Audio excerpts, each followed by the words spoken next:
It's no secret to anybody how I feel about the Leadership Summit. I've often described it as my birthday, Christmas, New Year's party, and wedding anniversary all going on at once. The gathering together of tens of thousands of leaders all over the world for the purpose of having God sharpen their leadership and rock their lives is about the coolest event I could conceive of. This coming August will be our 20th Leadership Summit. I remember like it was yesterday, right where I was sitting in a little restaurant in South Haven, Michigan, I finally was gaining clarity that pretty much everything rises and falls on leadership. Or as I've been saying it in recent years, everybody wins when a leader gets better. Absolutely everybody wins. I remember thinking 20 years ago, what if I were to take 2 days during my summer vacation? Parenthetically, someone asked me recently, why do you do this thing in August? And I said, because I didn't want to test fly something on the church's time, so I used personal vacation time to test fly the first summit, and then it just got stuck there and we never changed it to a better time. But what if we took 2 days in August, put a faculty of fantastic leaders together, and then trained and inspired anybody who would be willing to come? I thought, what would that be like? I knew of no such conference of its type in the world. And I thought, let's just give this a whirl. And from the opening session of that first summit, and I was standing right here in this Lakeside Auditorium 20 years ago for the opening session, I think all of us in leadership felt God's favor mysteriously, supernaturally, sort of descending on that gathering. There's no better way that I could describe it, just God's favor falling on the summit.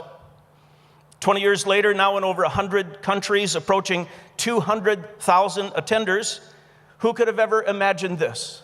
Certainly not me. These days, people stop me all over the world, and they tell me they never miss a summit. And sometimes to have fun, I'll say, why is that? You have nothing better to do with your time. And then they'll say things like this. They'll say, I learn more in 2 days than I do in months of floundering around on my own.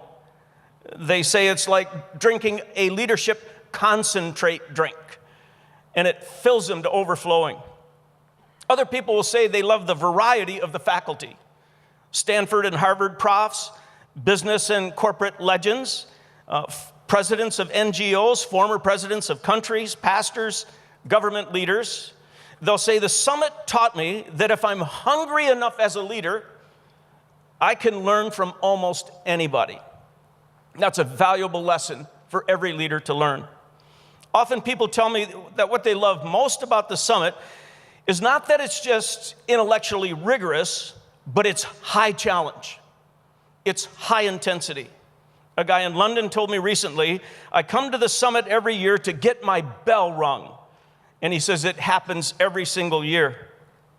And it's really true. Leaders need to have their bell rung once in a while. Most of us get on mission, we put our heads down, and we really stay focused. And every once in a while, we've got to come up for air, open ourselves up to the work of God, hear people we normally wouldn't hear from, and then get our bell rung. One of the long list of reasons that I love the summit is that it gives all summit attenders a common leadership language. One of the reasons I love having thousands of Willow Creek people at the Global Summit is that we learn to talk a common language. We talk regularly these days about box 1, box 2, box 3 from VJ's talk at the last summit. We talk about having the right people on the bus, 20-mile marches from Jim Collins. We use the Jack Welch quote quite a bit. The kindest form of management is the truth. The kindest form of management is the truth. We talk about moving people from here to there. And you don't start by describing there, you start by convincing people why you can't stay here. It's powerful to have the whole core of your church or your organization speaking the exact same leadership language because it's like shorthand and you all know what's going on.